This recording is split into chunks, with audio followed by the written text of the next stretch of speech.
Hello, Algebra 2, and welcome to Lesson 3.4. We're going to be dividing polynomials today. Our essential question, pretty clearly, how can you divide polynomials? So let's go ahead and work on that, get a few examples done for you. Hang in there. Here we go.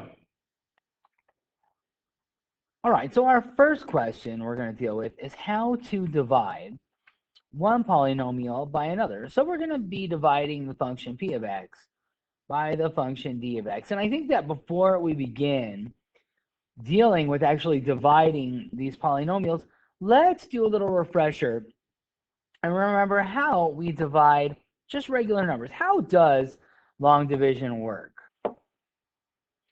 So in order to just remember our long division, let's go ahead and divide, I don't know, 287 by 5. Just recalling, the algorithm, the process that we follow in order to do long division. Let's look at it. So remember, we say, is 2 divisible by 5? No, it's not. So then we move on and we divide 28. How many times does 28 go into 5, right? Or 5 times what number is close to 28? Well, it's going to go in there 5 times, right? Not quite evenly. And what we'll do now is we'll multiply 5 times 5, and we put that product right there. Then we subtract, drop down the 7, right? And now we need to think, hey, what is 37 divided by 5? And the closest number that you get, right, is 7.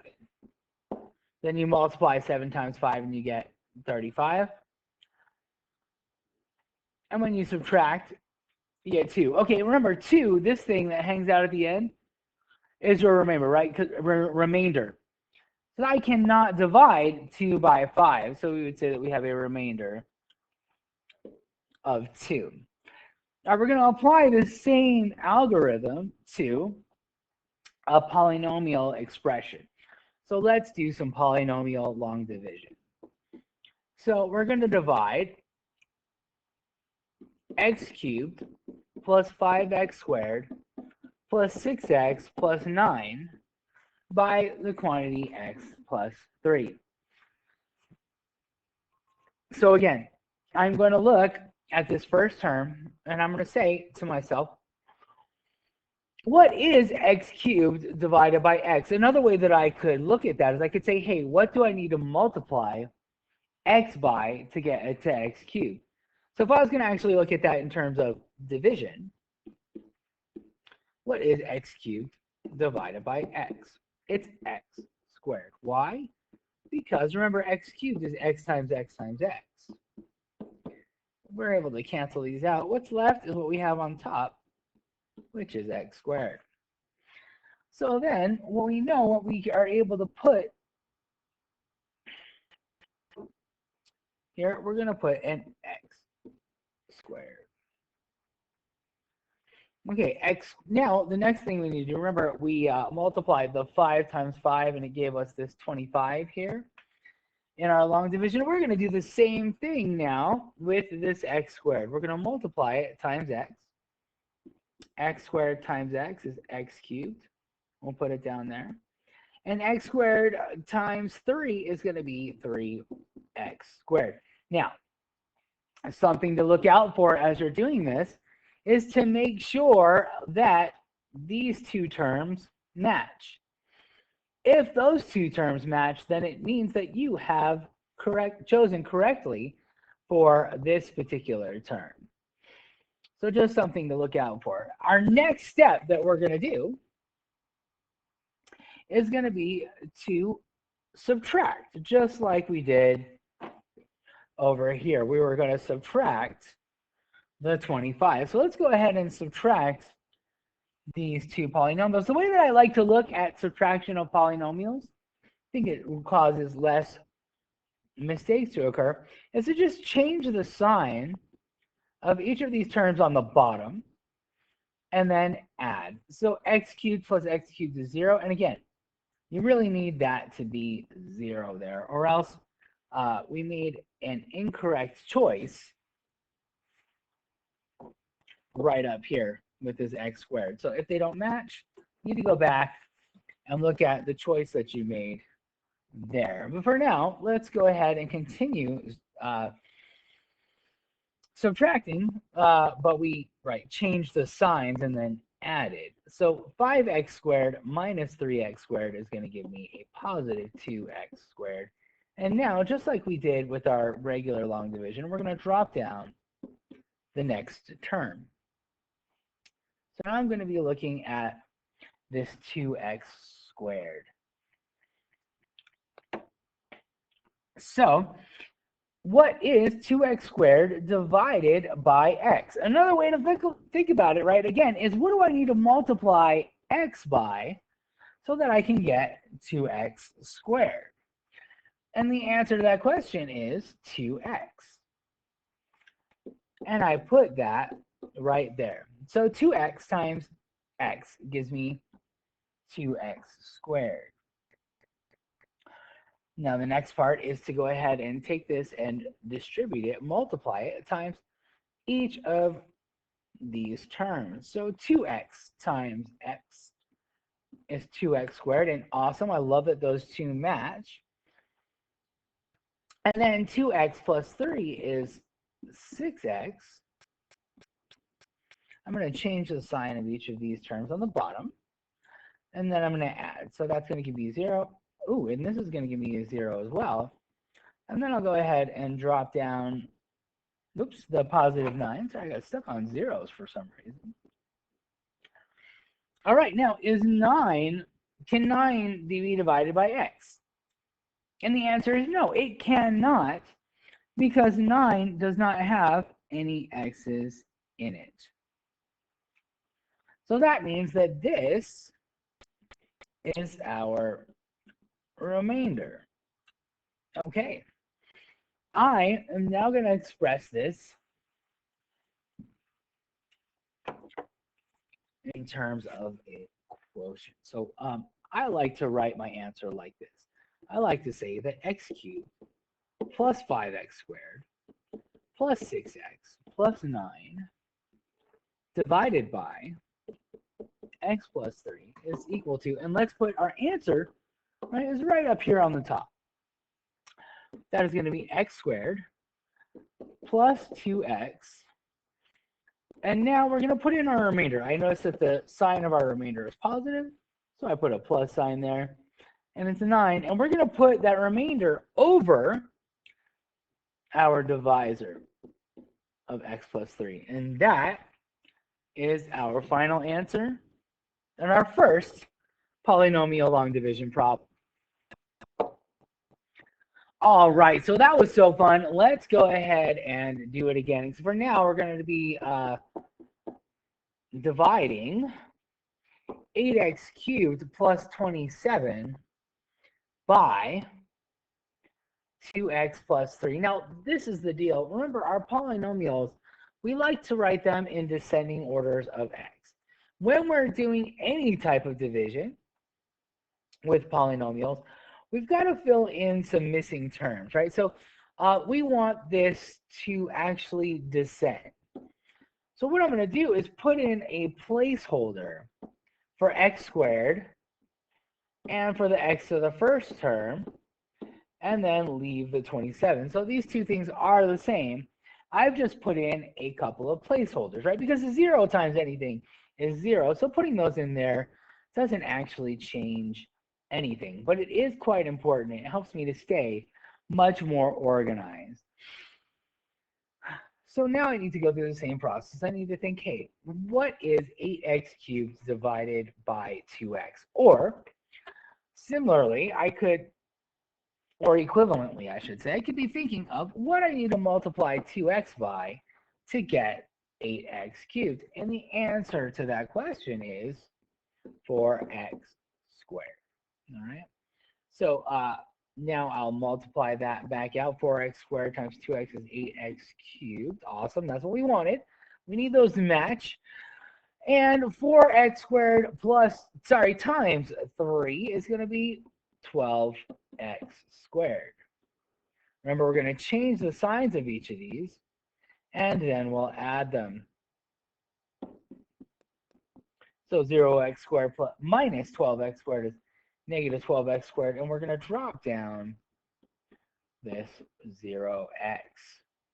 We'll go through the process again of trying to figure out what is negative 12x squared divided by 2x, or what do I need to multiply 2x by to get negative 12x squared? Well, the answer to that is negative 6x. So now I'll multiply negative 6x times 2x is negative 12x squared, and again, perfect, they match. Negative 6x times positive 3 is negative 18x. And now it's time to change the signs of each of these and add. So negative 12x squared plus 12x is 0, and this is going to be just an 18x. Next thing we're going to do is drop down this 27. And now I have to think, what do I need to multiply 2x by in order to get that 18x that we have there? And it turns out that the answer to that is 9.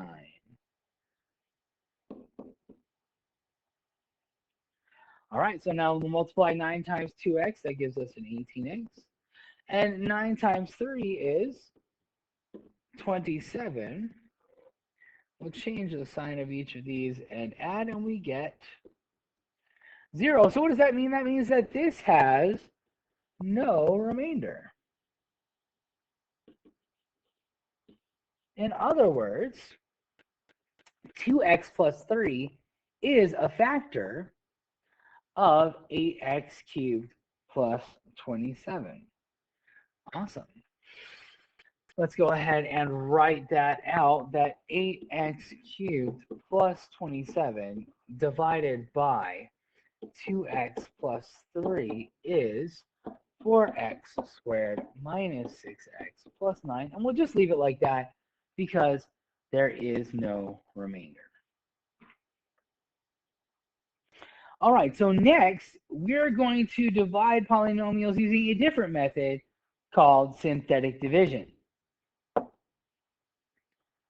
So for polynomial division, or for synthetic division, I start by making this little L thing here, okay? And then I look at the sign of this. If that sign is negative, I'm going to put the opposite sign here. So I'm going to put a positive 3 here.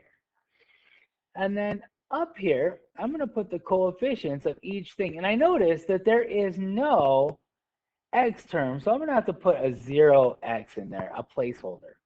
And I'm just putting the coefficients. So this says 2x cubed minus 7x plus 0x minus 4. All right, that is what that says. And now that we've set this thing up, we're ready to do our synthetic division. So first step, drop the 2 down.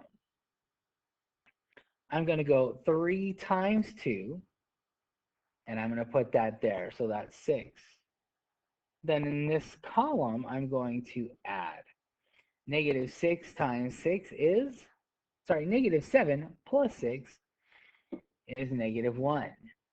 Now I go through the same process. 3 times negative 1, and I put the negative 3 here. And now I'm going to add. That's negative 3. Now 3 times negative 3 is negative 9, and I put that there. And then I add, and I get a negative 13. And it turns out that this last number here is always your remainder. So if you get 0 there, then you don't have a remainder. The way that I write this answer is I look at what is the degree of this exponent. It is 3, which means that the degree of this will be a second degree, so it will be 2. So I'm going to write this as 2x squared minus 1x, or x, minus 3. The remainder is negative 13.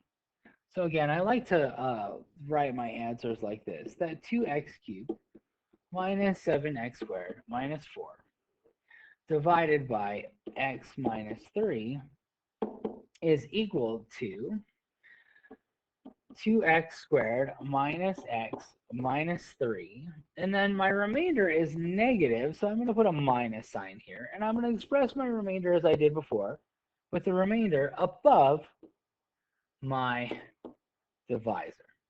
And that's my final answer. You might think to yourself, wow, that looked like a lot less work than long division. I'm going to do that every time. And man, I wish it was the case. But you can't. You can only do this if your divisor is in the form x minus a. So, in other words, if there's a 2x over here, you can't do it, right? If this was just x squared minus a, also can't do it, right? Could we have a plus sign here? Heck yeah, we could. But we just need to keep in mind that in order to use synthetic division, the degree of our divisor has to be 1, and it has to have a coefficient of 1. In other words, it needs to look like that. Let's go ahead and check out another one.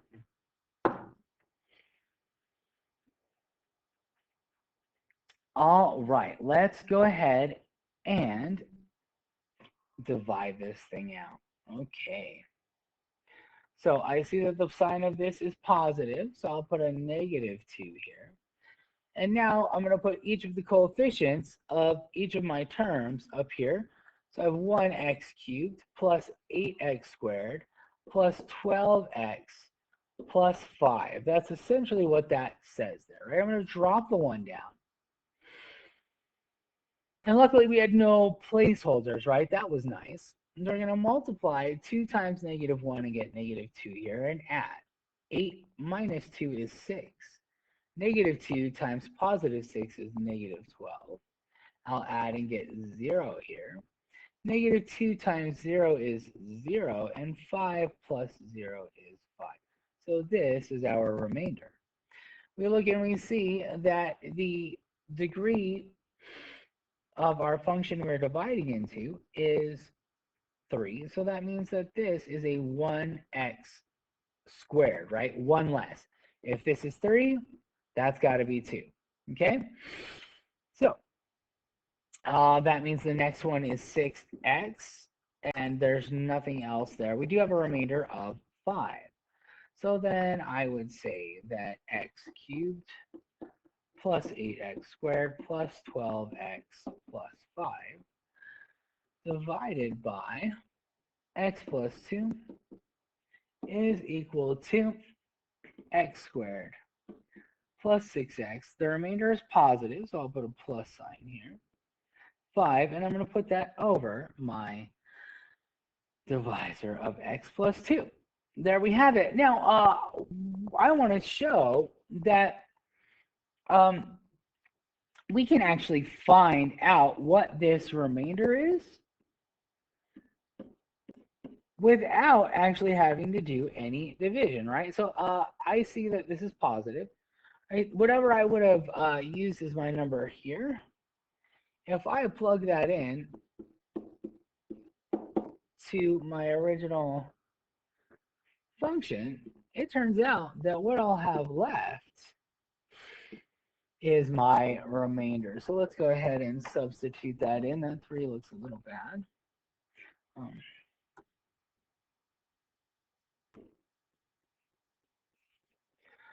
So 8 times negative 2 cubed plus 12 times negative 2 plus 5. So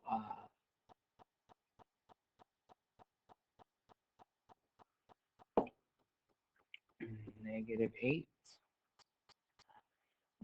plus 32 minus 32 plus 5. Okay. I'm sorry, minus 24. Whoa there. 24 plus 5. If we add that up, we get 5, and that was our remainder. So we just used the remainder theorem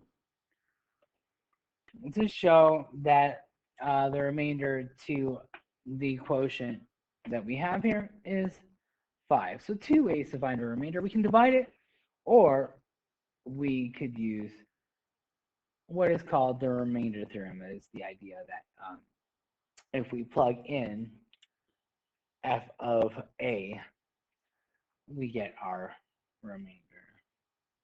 All right.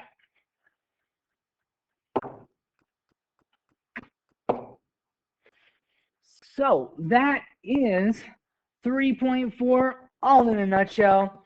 Hey, thank you all so much for watching. I hope you're having a beautiful day. And if you're not, I really hope it gets better. Remember, take care of yourself. Take some time. Don't forget to smile.